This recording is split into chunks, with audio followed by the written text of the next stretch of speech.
Hi, everyone. I am Marie Stacks, president of Boost Midwest and host of our monthly Direct Perspective series here at Boost Midwest. We are a national consulting firm based in the greater Chicago area, and we focus on elevating results for our clients through sustainable solutions in project management and operations. One of those is finding resources like our guest on our Direct Perspective series. And today I'm excited to be joined by Carl White, the president of the MarketVisory Group. Carl, thank you so much for joining me today. Thanks for having me.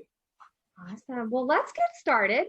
Share a little bit about yourself and your company and what you guys are fantastically known for. Sure. So MarketVisory Group, we are a healthcare marketing agency. Our mission is really to help the independently owned healthcare practice or business stay independent, because in our view, the care is best when it's just you and your provider. No insurance company, no hospital or health system at the table, nobody else with their interests, just you and your health and your provider. We do a lot of pretty full service marketing work. Ultimately, we want to help our practices get busier and get more patients. Tends to be a lot of online work, websites, a lot of SEO, reputation management, social media. We take a very systematic approach to marketing. If you look in your own business or practice and you find a process or something that just seems to run really, really well, it's probably because you've systematized it. Maybe you haven't thought of that using that word, but it's probably because you have. And marketing, we believe, can be done the same way. And that's our approach with every client. Every client gets a marketing system designed for them. There's a certain set of deliverables and tools and things in it. And then we just run it religiously every month because marketing requires consistency to get results. And then we report on how things are going, change what we have to, and off we go. I've been doing this with MarketVisory Group for about a little over 4 years now, but I've been doing marketing in healthcare almost forever. Large corporate America for 15 years. We had a family pharmacy. My parents owned a family pharmacy growing up. I worked in it after schools and in the summer. It's kind of in my blood. And so it's great to be able to continue it on my own, even to this day. We are a HIPAA compliant healthcare marketing agency. All practices, all medical and healthcare practices have to obey the laws of HIPAA. They don't have a choice, but none of them really think about how marketing and HIPAA overlap. And so we bring that to their attention, set up a HIPAA compliant relationship, and off we go.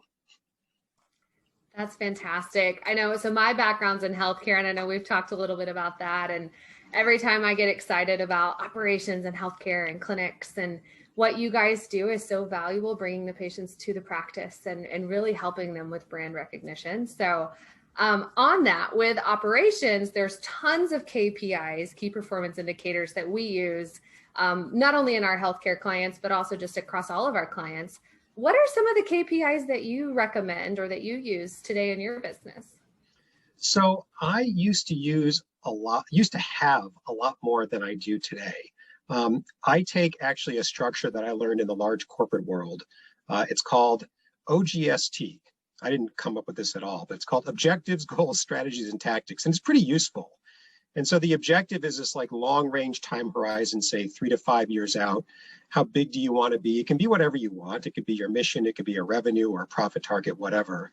And then the goal is this year's, climb towards that ultimate objective. So for example, I'll make up numbers. If I said I wanted to be $1 million agency 5 years from now, this year I need to hit 250 to stay on the path.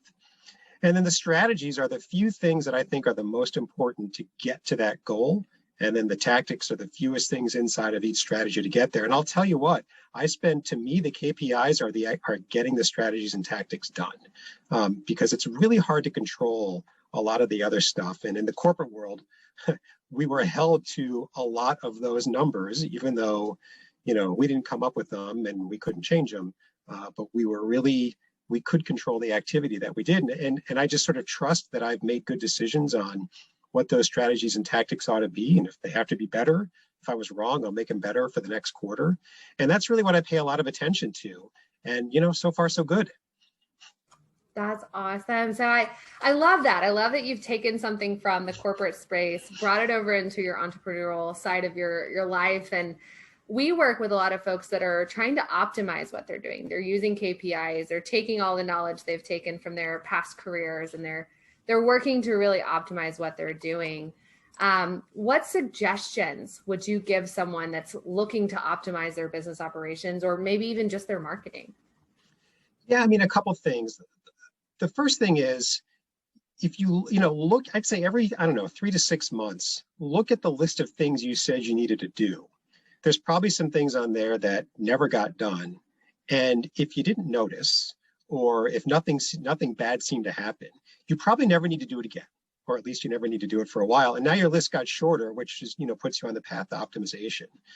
The other thing I would say is look at anything that just seems repetitive. It's just got to get done every week or month or whatever it is. Can you outsource that kind of stuff? Can you give it to somebody else? Do you really need to be doing it? I mean, I run a small shop, and so I have to ask that question a lot because I wear a lot of different hats. Forget the title that I gave you. There's a lot of hats. And anything that's got to get done, but it's really sort of low-level operational, if I can get into my VA's hands, so much the better. I just have to set her up so that she can do it. But that's easy enough to do. And, and then kind of repeat that every 6 months to a year. Look at what you thought was really important to hit that goal. And if you didn't get it done and you hit the goal anyway, or you never noticed, you just may not need to do it. And then your list got shorter and more effective. So it's almost like optimization by reduction, I guess. Yes. I think you're hitting on something really key too. So we actually have what we call our AIM workshop, and it comes with a survey and assessment, interviews, and then we come together with the group and we actually look at what are company goals and what are the challenges or barriers you think are keeping you from them.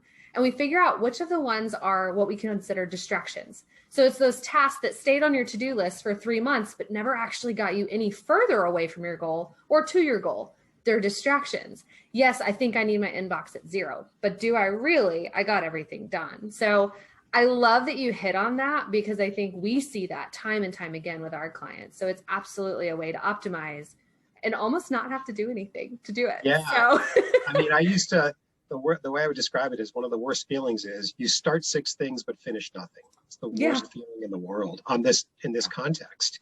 I'd rather start 2 things and finish them both. Feels better. And as long as I reasonably pick well those 2 things, and there's no perfect choice anyway, there's just better than others, you're fine. Just move on, keep going. Exactly. No, that's spot on. So one of the things that immediately makes me think of is project management. Task orientation and kind of prioritizing task is one of the key functions of project managers do. And we see so many different ways where project management plays a role in business. How do you see project management appearing in the work that you do, and maybe even in your actual company? I actually mentally view just about everything that I do as a project, because when it's a project, in my mind, it's got a beginning, middle, and an end. It's got a defined set of steps. It's got owners.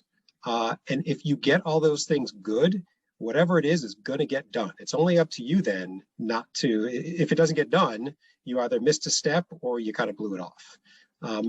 That makes the intangible very tangible. And I put probably everything. It's called Teamwork. There's a lot of good project management tools out there. I use Teamwork and I've gotten used to it. And I put just about everything in Teamwork. My VA's wired into Teamwork. We communicate through, whether it's starting up a client, that's a project. And, that phase, the startup phase is, then the project's done. Then we move on to maintenance and grow phase. I used to, you name it. And I just view it as a project because that gives me the discipline to get it done. And that's to me, it's one of the most important things. Well, and I think you hit on the piece of a project that's so key is that there's an end to it. And, the end result of a successful project in our book is often a process that's systematic, it's sustainable. So it kind of harkens back to what we were talking about just a moment ago with optimizing business operations. What do you consider your recipe to success with your clients and with your work? So I try to be as, transparent, not in the sense of when you think of marketing and transparency, but for example, I've got a client right now, we're in the tail end of the startup phase. She got a little grid of here's what's happening week by week. Here's the stuff down the left, here's the weeks across the top, and here's what's getting done. And here across you client and me, here's who owns each piece. It was mostly me, but just to show them this is what's getting done. And then every week, here's what we got done this week, so that they know what's happening. When I was in corporate, one of the companies I worked for spent a lot of time on what drives customer satisfaction. And when you boiled it all down, it was generally that people don't like, they want certainty. They want to know what to expect. They don't like risk. And one driver of risk, that feeling of risk, is what's going on out there? What are you people doing? Is anything happening? And I don't like that myself. And so I want to make sure that they know, even if they never read it, this is what's happening, and this is what's coming next. And, rest assured that a lot of the stuff we agreed is getting done, is going to get done, is getting done. And then, the other part is that you got to show that the results are coming in because of all that. And knock on wood, so far that's been working for us. It means we made good choices about what to focus on. But that's how I approach it. And then, how I make that happen is view it all as a project. Each page is a project, back to our previous question, and it just all sort of strings together pretty nicely. Yeah. And I think too, you're spot on that people don't like risk, and the unknown is probably the biggest risk out there, right? I mean, it's one of those things because you can be anything, your mind lets it go anywhere. So I think as an entrepreneur, I mean, both of us have taken some level of risk on in our personal lives with our own businesses. So one of the questions that I like to ask, just because we do have so many entrepreneurs that watch this, what is it that makes you excited about what your company brings to the table? What gets you jazzed up every day to come to work? One of the things that it doesn't happen every day, but it happened today with this new client, is a good number of my clients, they're really good at what they do. They have to be, because they've been in practice for long enough where if they were bad at it, they'd be out of practice by now. They're really good at it. But when you look at how they market themselves, you wouldn't know any of that. And to me, it gets under my skin that somebody who works so hard to build a trustworthy reputation, which is what everybody wants in their doctor, keeps that so hidden from the public eye. And so I view one of the things that I do is let's get the reputation that you show the world publicly to match the reputation that you actually have. Right now, you have this massive mismatch, and it's holding you back. And a lot of the marketing plans that we build have a big component of, let's get more reviews. Let's showcase your knowledge in a helpful, educational way. That's what attracts people to doctors and to other types of healthcare providers. And there's a variety of reasons why people don't do that, but I don't know what it is. It just really bugs me that to watch somebody work so hard and succeed, and then to not show it and not even realize it. And so, like this one today, she's got 30 years of experience doing what she does. She's got 3 reviews, and they're old. It's like that's a massive mismatch. We have to fix that. It's what you guys do is bringing people to the top of the market where they already are. It's basically putting them in the standings where they should be. Yeah. So I love that. You're giving them the voice and the platform to do it. So right. Awesome. So thank you so much, Carl, for joining me today. Thanks for having me. Yeah. Blast. Yeah. And if you're watching this and you're in healthcare, I know some of our clinicology clients watch this from time to time. So give Carl a shout. He is fantastic at what he does, and you will not be disappointed with the work that the MarketVisory Group does. And thanks again, Carl. Glad to have you. Thank you. Thank you.